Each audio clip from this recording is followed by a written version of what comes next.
दोस्तों, आज हम एक्सप्लेन करने वाले हैं हाल ही में एक कमाल की सीरीज लॉनबर्थ मर्डर्स को, जो कि आपको जरूर पसंद आएगी। इसलिए वीडियो को अभी लाइक कर दीजिए। हम चलिए कहानी शुरू करते हैं। तो एपिसोड 1 की शुरुआत में हम एक हायर रैंक के पुलिस ऑफिसर को देखते हैं, जो अपने जूनियर्स को किसी भी मर्डर मिस्ट्री को सॉल्व कैसे किया जाता है यही सब समझा रहे थे। वो बताते हैं कि मर्डर मिस्ट्री को सुलझाने के अलग अलग पैटर्न होते हैं, इसलिए हमें हर चीज पर ध्यान देना चाहिए, भले ही वो चीज छोटी मोटी क्यों ना हो। वहीं हमें पता चलता है कि इन ऑफिसर ने रमन राघव जैसे सीरियल किलर को भी पकड़ा था, इसलिए आज इनका नाम इतना फेमस है और हर कोई इनको अपना आइडल मानता है, क्योंकि ये क्रिमिनल साइकोलॉजी भी समझते हैं। इसके बाद हम एक औरत को खेत में देखते हैं, जो जैसे ही मुड़ती है कोई उसे जान से मार डालता है, और हमें पता चलता है कि ये औरत 7वीं विक्टिम है, यानी इससे पहले इस गाँव में 6 खून पहले भी हो चुके हैं। फिर गाँव में रात को जब सब लोग उस औरत को ढूंढने निकलते हैं, तो खेत में लाश को देखकर सब लोगों के होश उड़ जाते हैं। इधर हम उन्हीं बड़े ऑफिसर को, जिनका नाम रमाकांत है, उन्हें एक बड़े नेता के साथ देखते हैं। रमाकांत को नेता ने ही बुलाया था, जो रमाकांत से कहते हैं कि मानवत गांव में हम सीआईडी तक भेज चुके हैं, लेकिन खूनी का अभी तक पता नहीं चल पाया, और अब तो 7 खून हो गए हैं, इसलिए अब आपको ही जाकर ये केस सॉल्व करना पड़ेगा, वरना हमारी काफी बदनामी हो जाएगी। जिस पर रमाकांत जाने के लिए मान जाता है। फिर घर आकर रमाकांत अपनी फैमिली से बताता है कि मुझे कल ही मानवत निकलना पड़ेगा, बहुत अर्जेंट केस है, और फिर वो अपनी बीवी और बेटियों से मिलकर चला जाता है। इसके बाद जब रमाकांत और उसका साथी ट्रेन से मानवत गांव जा रहे होते हैं, तो रमाकांत का साथी वकट कर पूछता है कि आपको इस केस के बारे में क्या क्या पता है, कुछ तो बताइए। जिस पर रमाकांत बताता है कि 4 नाबालिग लड़कियों का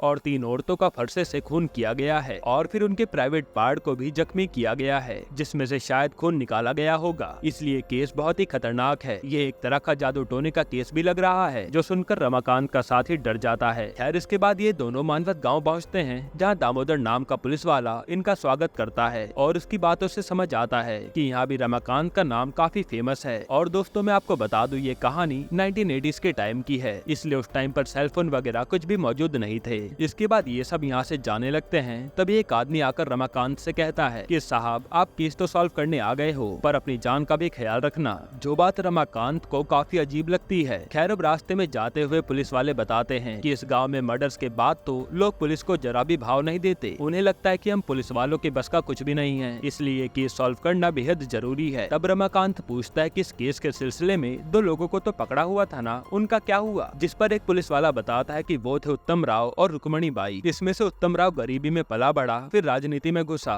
और अब इसी के बदौलत काफी पैसे भी कमा लिए हैं। उत्तम राव की पहली बीवी से उसे जयंत नाम का लड़का है, जो कि उसके साथ नहीं रहता। हालांकि इसके बाद ज्यादा पैसे कमाने के लिए उत्तम राव ने रुक्मणी के साथ देशी शराब बनाने का धंधा चालू किया था, क्योंकि रुक्मणी की अपनी जात के लोगों में काफी चलती है। जिसके बाद उत्तम राव ने रुक्मणी से शादी कर ली और दोनों साथ ही रहते हैं। फिर हम उत्तम राव को देखते हैं, जो रुक्मणी के पेट पर मालिश कर रहा होता है। तभी वहाँ एक वकील आता है और ये दोनों उससे मिलने बाहर आते हैं। इधर रमाकांत सीधा थाने आता है और पूछता है कि उत्तम राव और रुक्मणी को किस बेसिस पर गिरफ्तार किया गया था। जिस पर पुलिस वाला बताता है कि पूरे गाँव में ये चर्चा है कि उनके घर पर जो पीपल का पेड़ है, उसके नीचे खजाना है, और जब भी कोई कत्ल होता था तो लोगों को उसके घर में से किसी रिचुअल के करने की आवाज आती थी, इसलिए सबको लगा कि उन्होंने ही कत्ल किए हैं। पर हमें उन्हें अरेस्ट करने के बाद छोड़ना पड़ा, क्योंकि कोई भी गवाही देने के लिए नहीं आया। ये उत्तम राव पैसे वाला है, इसलिए लोग इससे दबकर रहते हैं। साथ ही जब वो दोनों लॉकअप में थे, तब भी 3 खून हुए थे, इसलिए बिना किसी सबूत के उन्हें छोड़ दिया गया। पर हमने हार नहीं मानी और उन्हें मानवत गाँव से दूर हाउस अरेस्ट दिलवा दिया, ताकि वो यहाँ आ न सके। इधर रुक्मणी बाहर आते ही वकील पर भड़क जाती है कि हम लोग मानवत कब तक जाएंगे, जो करना है जल्दी कर। जिस पर वकील बताता है कि पिटीशन डाली है, जल्दी कुछ हो जाएगा। वैसे आपका दारू का धंधा तो रुक्मणी की बहन सामिंद्री काफी अच्छे से चला रही है, तो इतनी जल्दी क्या है जाने की? इस पर उत्तम राव कहता है कि मुझे कैसे भी करके मानवत जाना है, क्योंकि मुझे किसी पर भरोसा नहीं है। हालांकि लोगों ने पेपर में पढ़ लिया था कि रमाकांत नाम का बड़ा ऑफिसर इस केस को सॉल्व करने आया है। अब यहाँ रमाकांत और उसके साथी खाना खाते हैं, और रमाकांत कहता है कि कल सुबह हम सीधा थाने में मिलेंगे और केस पर काम चालू कर देंगे। फिर सुबह होते ही रमाकांत अपने रूम में कपड़े सेट करके सीधा थाने के लिए निकल जाता है, और वहाँ उस घर को संभालने वाले आदमी से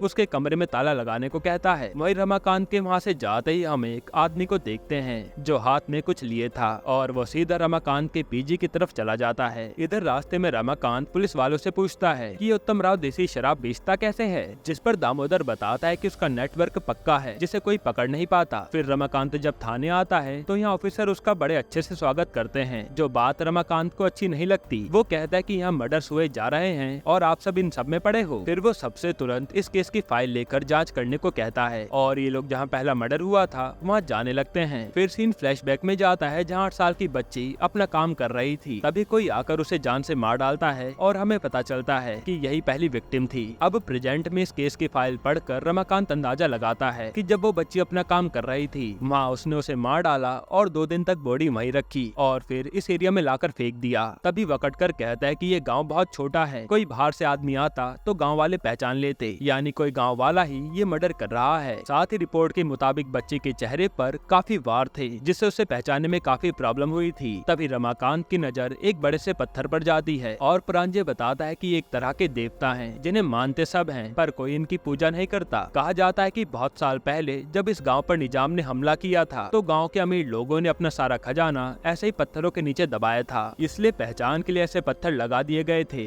ताकि लोग इसे मंदिर समझें। तब रमाकांत पूछता है कि गांव में जादू टोना करने के लिए कौन फेमस है, जिस पर दामोदर काचू पाकू का नाम लेता है। साथ ही वो बताता है कि हमने उसे पूछताछ के लिए पकड़ा भी था पर उससे हमें कुछ पता नहीं चला, जिस पर रमाकांत कहता है कि उसे कल थाने लाओ, मैं उससे बात करूंगा। इसके बाद हम रात को एक बच्ची को देखते हैं जो अपने घर में आ रही थी। तभी एक आदमी उसे उठाकर वहाँ से भागने लगता है जिससे लड़की शोर मचाती है और पूरे गाँव वाले उस आदमी का पीछा करने लगते हैं। तब यहाँ रमाकांत को भी उसके साथ ले जाने आते हैं कि एक आदमी ने बच्ची पर अटैक किया है, जिस पर रमाकांत वहाँ चल देता है। इधर गांव वालों ने उस आदमी को पकड़ लिया था और वो उसे जिंदा जलाने वाले थे। यहीं पर एपिसोड 1 खत्म होता है। एपिसोड 2 की शुरुआत में जैसे ही एक आदमी उसे जिंदा जलाने वाला था तभी रमाकांत पहुंचकर उसे बचा लेता है और सीधा थाने ले आता है। हालांकि हम भीड़ में देख पाते हैं कि एक औरत ये सब बड़े ध्यान से देख रही थी। अब उस आदमी को इंटरोगेशन रूम में रखते हैं जिसके सामने रमाकांत चुपचाप बैठा था। वहीं बाहर दामोदर वकेटकर से पूछता है कि सर अंदर क्या कर रहे होंगे। तब वकेटकर बताता है कि वो किसी भी क्रिमिनल को मारते नहीं हैं बल्कि नए नए तरीके से उससे सच उगलवाते हैं। क्या पता ये आदमी भी सर को सच बताने वाला हो। इसके बाद हम अंदर देखते हैं कि ये आदमी बहुत बुरी तरह रो रहा है और वो कहता है कि साहब मैंने किसी को नहीं मारा, वो तो बस मुझे वो बच्ची पसंद आ गई थी। तब रमाकांत को पता चलता है कि ये आदमी पीडोफाइल है, इसलिए वो बाहर आकर उसके ऊपर बच्ची उठाने की धारा लगवा कर अंदर करवा देता है। फिर एक पुलिस वाला बताता है कि वो गया बाई के मरने के बाद रिपोर्ट में पता चला था कि उसके जख्मों पर कॉटन पाई गई थी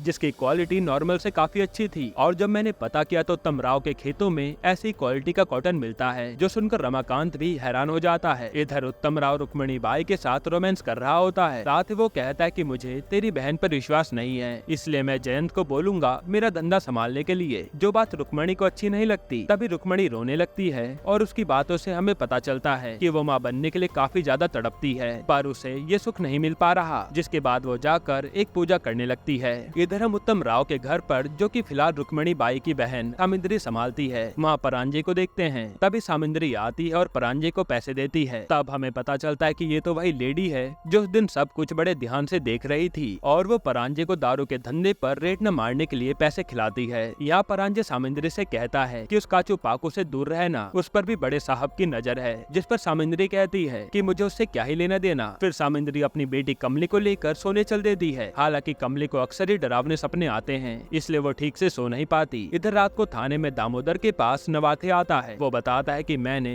उन सारे मंदिरों को पता लगा लिया है जो रमाकांत सर ने कहा था और वो टोटल 11 मंदिर हैं जहाँ बड़े बड़े पत्थर गड़े हैं। तब ये देखकर सब नवाते की तारीफ करते हैं। इधर सामिंद्री के पास एक आदमी आता है जो कहता है कि मैंने अपना काम कर दिया है, असर भी जल्दी देखने को मिलेगा और हमें पता चलता है कि ये तो काचू पाकू है जिसे पुलिस ढूंढ रही है और ये आदमी सुबह के समय रमाकांत के पीजी की तरफ भी गया था किसी काम से। खैर सामिंद्री उसे पैसे देकर कहती है कि तू कुछ दिन छुप जा वरना पुलिस तुझे उठा ले जाएगी, जो सुनकर काचू पाकू चला जाता है। अब अगले दिन रमाकांत दूसरी लड़की के मर्डर स्पॉट पर आता है जहाँ एक लड़का बताता है कि शकीला के मरने से पहले मैंने उसे यही देखा था जो इमली तोड़ रही थी। तब हम फ्लैशबैक में देखते हैं कि कोई शकीला को ब्रेड देता है खाने के लिए, फिर उसे गला घोटकर मार डालता है। अब प्रेजेंट में रमाकांत काफी सारी जगह की तहकीकात करता है पर उसे कुछ भी समझ नहीं आता। फिर एक आदमी से बात करने पर उसके सामने श्रीरंगा भराटे का नाम सामने आता है। हालांकि जब ये लोग जा रहे होते हैं तब रमाकांत नोटिस करता है कि कोई उस पर नजर रखे हुए है, इसलिए वो दामोदर से उस आदमी को दिखाकर उसका पता लगाने को कहता है। फिर जैसे रमाकांत कार में बैठता है उसे एकदम से चक्कर आते हैं पर इसके बावजूद वो जांच पर चला जाता है। इसके बाद हम एक टीचर को देखते हैं जो गांव में छोटा सा स्कूल चलाती है और यहाँ सामिंद्री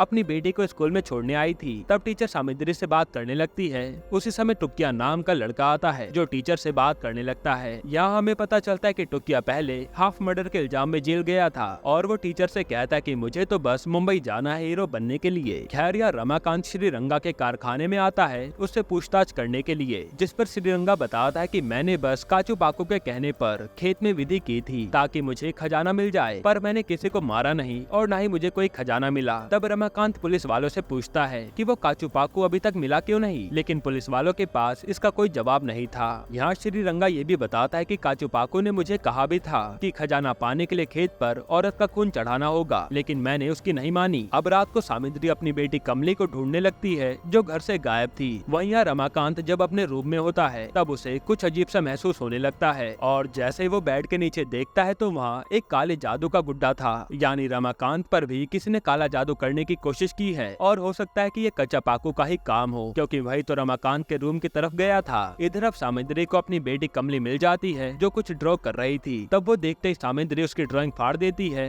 और कमली को लेकर चल देती है। इसके बाद हम रुक्मणी को देखते हैं जो किसी प्रकार का रिचुअल कर रही थी। यहीं पर एपिसोड 2 खत्म होता है। एपिसोड 3 की शुरुआत में हम एक दूध वाले को जाता देखते हैं जिसकी साइकिल का बैलेंस बिगड़ता है और पत्थर पर सर लगने से उसकी मौत हो जाती है। इधर रमाकांत वो गुड़िया वकटकर को देता है और वकटकर घर को संभालने वाले आदमी से पूछता है कि ये गुड़िया यहाँ आई कैसे, जिस पर वो आदमी कहता है कि मैंने तो उस दिन ताला लगाया था, लेकिन जब मैं बाद में आया तो यहाँ ताला खुला था। ये बात मैं आपको बताना भूल गया, शायद कोई रख गया होगा। वहीं पर ये लोग उस दूध वाले की मौत के बारे में भी डिस्कस कर रहे थे। खैर अब हम देखते हैं कि रमाकांत की थोड़ी तबीयत खराब है, जिसको दवाई देकर डॉक्टर कहता है कि आप बीमार पड़ने पर मेरे पास आए हैं सर। लेकिन गाँव के सारे लोग जब भी बीमार पड़ते हैं तो वो तांत्रिक के पास भागते हैं जैसे उन्हें कोई भूत चिपटा हो। इधर दामोदर जाकर दूध वाले की लाश को देखता है और उसे दूध के कनिस्तर में कच्ची शराब छुपी मिलती है, जिससे वो समझ जाता है कि ये आदमी उत्तम राव के यहाँ काम करता होगा। फिर और लोगों से पता करने पर इनके सामने जानकी डेयरी का नाम आता है जहाँ दूध की आड़ में कच्ची शराब बन रही है। तब दामोदर के दिमाग में एक आइडिया आता है और वो कहीं निकल जाता है। इधर एक पुलिस वाला बताता है कि मुझे कोर्ट जाना पड़ेगा क्योंकि आज उत्तम राव की सुनवाई है और वो केस जीत गया तो उसे मानवत में आने की परमिशन मिल जाएगी। यहाँ दामोदर अब सीधा जानकी डेयरी में आ जाता है और चुपके से सब देखने लगता है, जहाँ पर सामिंद्री सारे आदमियों से काम करवा रही थी और वहीं दारू की भट्टी जल रही थी।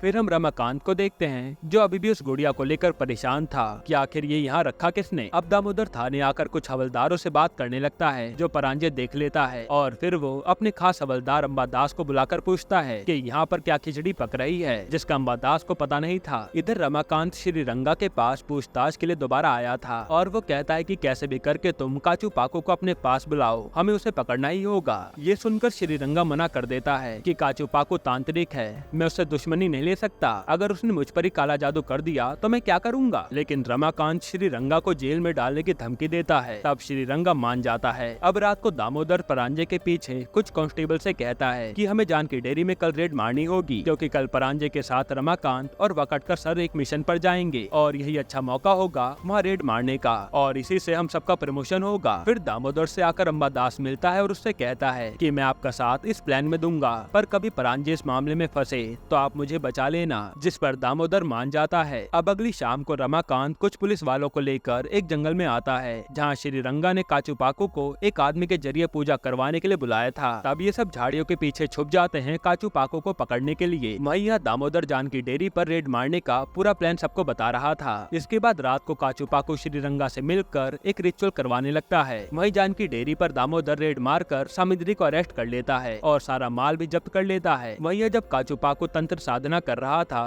तभी परांजे को सांप दिखता है और वो टॉर्च जला देता है, जो देखकर काचू पाकू वहाँ से भाग निकलता है। ये देखकर रमाकांत परांजे को खूब डांटता है कि एक लीड मिली थी वो भी हाथ से निकल गई। इधर जानकी डेयरी पर सामिंद्री कहती है कि ये डेयरी मेरी नहीं है और न ही उत्तम राव की है, ये तो बस ये औरत चलाती है। तब वो लेडी ये पूरा धंधा संभालने का जिम्मा अपने सर पर ले लेती है और दामोदर परेशान हो जाता है कि मैं अब सर से क्या कहूँगा क्योंकि उत्तम राव का तो इस धंधे में कहीं नाम ही नहीं आया। इधर जब ये बात उत्तम राव को पता चलती है कि उसकी दारू की भट्टी पर पुलिस ने रेड मारी तो उसका सामिंद्री को लेकर रुक्मणी बाई से झगड़ा हो जाता है और वो उसे बच्चे न कर पाने का ताना भी मारता है, जो कि रुक्मणी को बहुत बुरा लगता है। अब अगले दिन ये लोग न्यूज़पेपर में पढ़ते हैं कि काचू पाकू पुलिस के हाथों से भाग निकला। इस पर पुलिस वालों की काफी बदनामी हुई है, जिस पर परांजे कहता है कि ये अखबार उत्तम राव को चचेरा भाई चलाता है, वह ये सब लिखता है। तभी दामोदर बोल पड़ता है कि जब मैंने जानकी डेयरी पर रेड मारी तो उन्होंने साफ साफ कहा था कि हमने तो पहले ही परांजे को हफ्ता दे दिया है, जो सुनकर परांजय इसके लिए मना कर देता है। तभी रमाकांत दामोदर पर ही भड़क जाता है कि तुम्हें वहाँ रेड मारने के लिए किसने कहा था। अब वो उत्तम राव और सतर्क हो गया होगा, क्योंकि डेयरी चलाने का इल्जाम तो उनकी नौकर शीशा बाई ने ले लिया। तभी वहाँ दूसरा पुलिस वाला आकर बताता है कि हम केस हार गए और अब उत्तम राव अपनी बीवी के साथ मानवत की कोठी में आ जाएगा। जिसके बाद हम उत्तम राव रुक्मणी बाई को देखते हैं, जो अपने घर आ गए थे, और यहाँ आते ही रुक्मणी बाई सीधा अपने आंगन के पीपल के पेड़ की पूजा करने लगती है। यहीं पर एपिसोड 3 खत्म होता है। एपिसोड 4 की शुरुआत में वही पत्रकार रमाकांत से आकर मिलता है, जो यहाँ की हर खबर छापता था। वो कहता है कि आप थोड़ा और दूर की सोचिए, अभी तो आपको काफी लोगों को पकड़ना है। ये कहकर वो चला जाता है। इधर जब उत्तम राव को सामग्री चाय देने आती है, तो वो उसी से बदतमीजी करने लगता है, जो रुक्मणी बाई देखकर उसे अंदर जाने को कहती है। फिर वहाँ बैठा वकील कहता है कि अभी कुछ दिन ये दारू की भट्टी का धंधा रोक दो, वरना वो रमाकांत इस बार नहीं छोड़ेगा। लेकिन रुक्मणी पैसे के लालच में रुकने को तैयार नहीं थी। अब हम उसी टीचर को देखते हैं, जिसे तुक्या मिलने आता है, और ये दोनों ऐसे ही बातें करने लगते हैं। इधर थाने में रमाकांत उन्हीं पत्थर वाले देवता के बारे में डिस्कस कर रहा था, जिसके आसपास ही सारी लाशें मिली हैं, इसलिए इन्हें इसी का पता लगाना है। तभी दामोदर आकर बताता है कि सर, उस दिन जो आदमी आपने मुझे दिखाया था ना, उसका नाम शंकर है, और वो हर जगह आ रहा है जहाँ जहाँ हम छानबीन करते हैं। तब रमाकांत सीधा नवादे के पास आता है और कहता है कि तुम्हें शंकर के ऊपर नजर रखनी है, वो भी गाँव वालों के बीच में रहकर, जिस काम पर नवादे निकल जाता है। हालांकि तभी वहाँ नवादे को परांजय पकड़ लेता है कि तुमसे सर ने क्या कहा, पर नवादे उसे कुछ भी नहीं बताता। खैर, अब रमाकांत के पास अंबादास मिलने आता है, और वो उसे एक लेटर देने ही वाला था, लेकिन वो परांजय को वहाँ आता देख लेता है और चुपचाप लेटर अपनी जेब में रख लेता है। यानी इस लेटर में कुछ तो छुपा है। इसके बाद यहाँ तुक्या टीचर के साथ घूम रहा होता है और बातों बातों में हीरो बनने की इच्छा जाहिर करता है। साथ ही वो बताता है कि जो काम मैं अभी कर रहा हूँ वो मुझे बिल्कुल भी पसंद नहीं है। ये कहकर वो चला जाता है। इसके बाद हम पास्ट में एक औरत को पानी भरते हुए देखते हैं, जिसको कोई कुल्हाड़ी से आकर मार डालता है, और हमें पता चलता है कि ये तीसरी विक्टिम है।